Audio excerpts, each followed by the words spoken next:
मालिक का गुणगान जीव जितना करता है उतनी ही रहमो करम, उतनी ही कृपा दृष्टि उस जीव पे बरसती रहती है। परम पिता परमात्मा कभी किसी से ऋण नहीं लेता, वो देता है, देता ही चला जाता है और देने के बावजूद कभी किसी पे एहसान नहीं जताता। हालांकि संसार दोगला है, ये लेता है, लेता ही चला जाता है, कभी एहसान नहीं जताता। यानी ये नहीं कहता कि मालिक तेरा शुक्र है, तूने मुझे इतना दिया, मैं तेरा शुक्राना करता हूं। ये नहीं कहते लोग। 100 में से 99 इच्छाएं पूरी हो गई, 500 इच्छाएं और पड़ी हैं, वो भी पूरी होनी चाहिए। इसलिए कि वो लेते हैं, लेते ही चले जाते हैं, एहसान नहीं जताते। और वो देता है, देता ही चला जाता है, वो एहसान नहीं जताता। हाथी के 2 दांत होते हैं, दिखने के और खाने के और। ऐसे ही यहां बहुत सी मूर्तियां आपको घूमती हुई नजर आएंगी संसार में, सभी त्रिलोकियों में, जो दिखने में कुछ और हैं, यानी बोलने में, कहने में, दिखाने में, और असली उनका मुद्दा कुछ और होता है। ऐसे लोग कभी भी किसी के भी यकीन के काबिल नहीं बन सकते। जो अल्लाह वाहिगुरु राम का नहीं होता, इंसान का हो जाएगा, कैसे यकीन किया जाए। इसलिए इंसान को अपने आप को दोगला नहीं बनाना चाहिए, बल्कि जैसे अंदर श्रद्धा है वैसा जुबां पे नाम हो, जैसी भावना है वैसा आप बोलें तो मालिक की कृपा दृष्टि भी होगी, समाज में भी इज्जत हासिल करोगे और लोग आपके व्यक्तित्व से भी प्रभावित होंगे।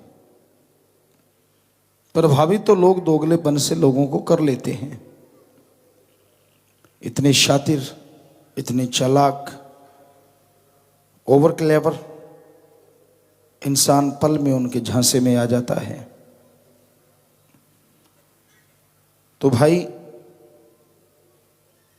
मालिक के आगे ओवर क्लेवरनेस नहीं चलती। वहां तो दीनता, नम्रता का जो पल्ला पकड़ते हैं वही मालिक को हासिल कर सकते हैं। पुराने समय में चिट्ठी पत्र बड़े चला करते थे और चिट्ठी पत्र इंसान को मिलता था तो यूं लगता था जैसे इंसान मिल गया, जैसे पत्र लिखने वाला खुद मिल गया। उसमें प्यार उंडेला होता था, भावना के अक्षर होते थे, जो दिमाग में है, जो दिल में है। आदमी लिखता था, कई बार आंसू टपक जाते थे। उसका एक अलग मजा था। विज्ञान तरक्की कर गई, कोई बुरी बात नहीं है, बहुत ही अच्छी बात है। लेकिन BBM, SMS, आप उस भावना को महसूस कर सकते हैं। हो सकता है गालियां देता लिख रहा हो, क्योंकि उसमें अगर लिखेगा गालियां देता तो हैंडराइटिंग में पता चलता है, एहसास होता है। तो समय के साथ साथ इंसान बदलते जा रहे हैं। इस घोर कलयुग में हम ये नहीं कहते कि ये चीज़ें अच्छी नहीं है। वीडियो कॉल आ गई है, आप यहाँ बैठे हैं, वहाँ बैठे हैं, आप दिख रहे हैं, वो दिख रहे हैं, बातें करते, नेट मीटिंग है। सो तरक्की की गई, बुरी नहीं है, पर क्या आप इससे इंसान का दोगलापन पहचान सकते हैं? हालांकि चिट्ठियों से भी कोई नहीं पहचान सकता था। हमारा कहने का मतलब इंसान शातिर दर शातिर होता जा रहा है। पीर फकीर किसी के कहने से वाज नहीं आता। अगर इसने बुरा कर्म करना है और इसको रोको, और फिर बुरा मनाना कि मुझे बुरा इससे रोका क्यों, तो तूने करा क्यों। अपनी गलती इंसान नहीं मानता कि मैंने बुरा कर्म किया, रोकने वाला बुरा लगता है कि उसने बुराई से रोका क्यों। जब एक संत पीर फकीर का ये हाल है कि वो अगर किसी को बुराई से रोकें तो लोग उनसे रूठते हैं, बुरा बोलते हैं, पता नहीं क्या क्या कहते हैं, तो आम आदमी की क्या बिसात वो किसी को रोक दे।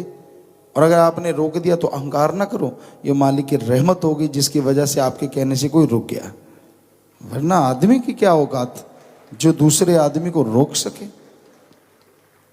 आपको बोला कि एक पीर फकीर नहीं ऐसा कर सकता, पर संत सत्संग में सच बोलते रहते हैं, सच कहते रहते हैं। आज का दौर बड़ा ही खुदगर्जी का दौर है, स्वार्थ का दौर है, मतलब परस्त हैं लोग। बहुत अजीबोगरीब हो गई ये दशा समाज की। हम जब गांव में होते थे,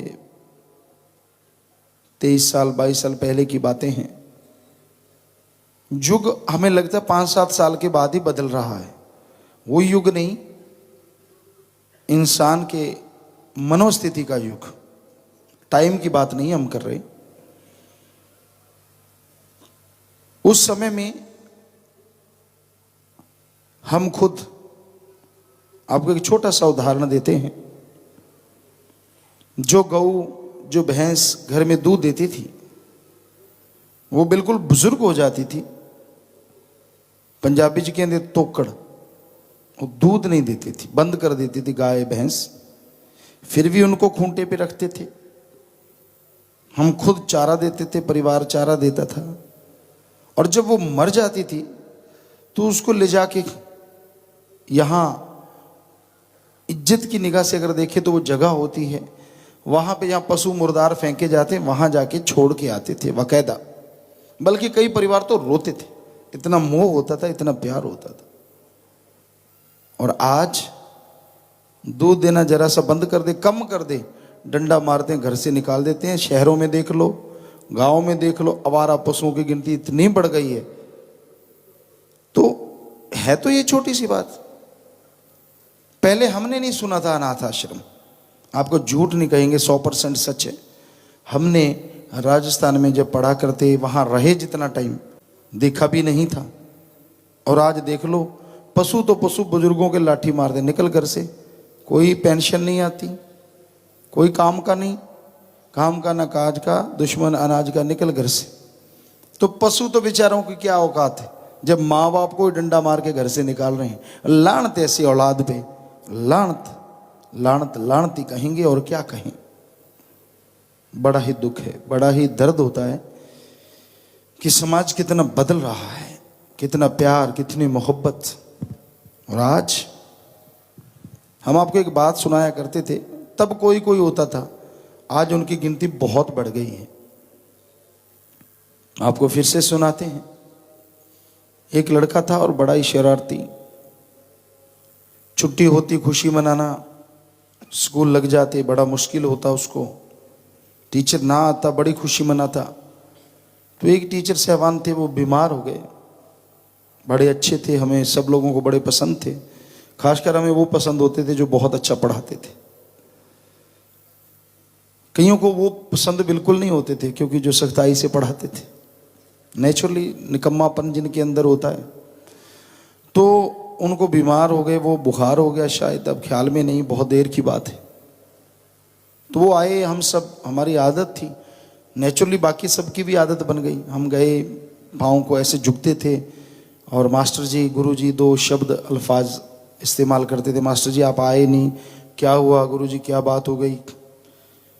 तो वो कहने लगे भाई ऐसे ऐसे बीमार हो गया। इतने में वो लड़का भी आया और यूं पाँव में झुका। तो हम सब हैरान हो गए, यार ये लड़का। तो मास्टर जी तो चले गए। हमने उस लड़के से पूछा क्यों भाई, तू कभी ऐसा करता ही नहीं, कैसे हुआ? कहता आपको क्या लगा?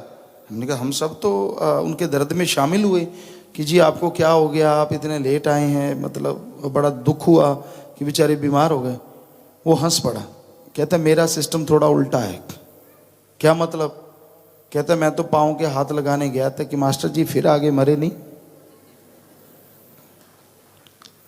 तो आज ज़्यादातर ऐसे ही हैं, दिखने में वाह वाह वाह वाह वाह वाह, राम राम राम राम, और मन की बात पूरी नहीं हो रही तो कहते हैं फिर ऐसा ही। सो आपको क्या बताएं, गिरगिट बने हैं लोग, रंग बिरंगी दुनिया में रंग बिरंगी गिरगिट जीता हुआ इंसान, मरने के बाद तो बेचारा क्या गिरगिट बनेगा। सो ऐसे समाज में जरा सोचिए, जिस फकीर को एहसास होता हो सामने वाला कैसा है और फिर भी उससे नॉर्मल व्यवहार करना हो। इंसान बेचैन है, गमगीन है, परेशान यानी टेंशन में है, फैसला डिसीजन ले नहीं सकता, डबल माइंड रहता है, नेगेटिव ज्यादा सोचता है, खान पान में जहर ज्यादा है, घर परिवार की परेशानियां बहुत। अगर यह सब ना होता तो कलयुग कैसे होता? इसी का नाम तो कलयुग।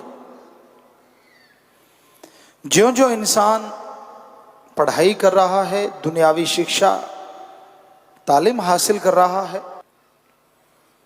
त्यों त्यों नेगेटिविटी की दशा बदल जाती है। लेकिन यह नहीं है कि नेगेटिव ही बदल जाए। वो पढ़ाया जाता है जो प्रैक्टिकली कम इस्तेमाल में आता है। हमारे गुरुकुल होते थे, उनमें वो पढ़ाया जाता था जिनके द्वारा प्रैक्टिकल किया जाता था। आजकल प्रैक्टिकल कुछ और होते हैं, पढ़ाया कुछ और जाता है। और जो पढ़ाई से सफलता मिलनी चाहिए उसकी रेशो कम है। होना यह चाहिए कि बच्चा जिस फील्ड में जाना चाहता है उस फील्ड को चुन ले, अच्छी लैंग्वेज का ज्ञान हो, मैथमेटिक्स का ज्ञान हो, साइंस का ज्ञान हो, और उसके बाद वो जीवन में लक्ष्य निर्धारित करके उसकी तरफ बढ़ता जाए तो देश भी और समाज भी सफलता के चरम सीमा पे पहुंच सकता है। इंसान पढ़ा कुछ और है, रियल लाइफ में कर कुछ और रहा है। कईयों को तो कॉलेज में जाते +2 में क्या पढ़ा था याद ही नहीं, कॉलेज पढ़ गए तो पहले क्या था वो याद नहीं, और उसकी जरूरत भी नहीं याद करने की, तो फिर वो पढ़ाए क्यों? अगर वो दिलो दिमाग में बिठाना ही नहीं और उसके आने वाले टाइम में कोई जरूरत ही नहीं, तो फिर क्यों ना जिसकी जरूरत है वही बचपन से पढ़ाया जाए। और इंसान पता नहीं सफलता के कितने झंडे गाड़ दे, उस सब्जेक्ट को लेके, उस विषय को लेके वो पढ़ता जाए तो तरक्की बेहद ज्यादा करेगा। ये होता था हमारे पुरातन काल में, जब हमारी साइंस ऐसी थी, साउंडलेस जहाज होते थे, जब चाहे बरसात करवा लेते थे, एटम परमाणु बेहद घातक यंत्र या शास्त्र। ਧੰਨ ਧੰਨ ਸਤਿਗੁਰੂ ਤੇਰਾ ਹੀ ਆਸਰਾ। ਗੁਰੂ ਜੀ ਦੀ ਪਿਆਰੀ ਸੰਗਤ ਨੂੰ ਨਿਵੇਦਨ ਕੀਤਾ ਜਾਂਦਾ ਹੈ ਕਿ ਹਰ ਰੋਜ਼ ਸਤਸੰਗ ਸੁਣਨ ਦੇ ਲਈ ਸਾਡੇ ਚੈਨਲ ਡੇਰਾ ਸੱਚਾ ਸੌਦਾ ਨੂੰ ਸਬਸਕ੍ਰਾਈਬ ਕਰ ਲੈਣਾ ਜੀ।